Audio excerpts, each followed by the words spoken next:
Ms. Stevens, I've always wanted to know what my volume is. Like, how much space do I take up? And clearly, I don't fit in here. No, how about that big graduated cylinder? Do you think? How about? No, that's not gonna work. So we need something that you'd fit in. Yeah.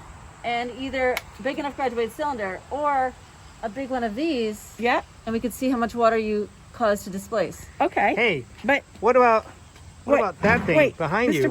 What? Oh, look at that. No. wait. So if you look at this, it's got a spout. It's just like this. Look at it. There's a spout, and the water level just happens to be right at the top of that spout. And so if somebody got in, water would come out this hose, and we could catch the water in those buckets, and we can measure how much water is displaced by the human being that's in there.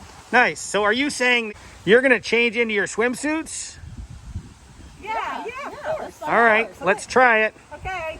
3, 2, 1. Whoa! What the? Hey. Whoa. You ready? All right. Do you want to go first? Sure. Let's see your volume, Ms. Wellborn.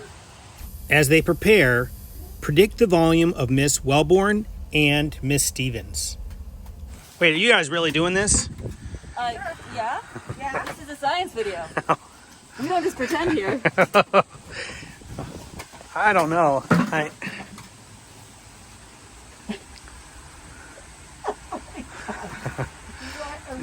This is Do it for the kids, Ms. Wellborn.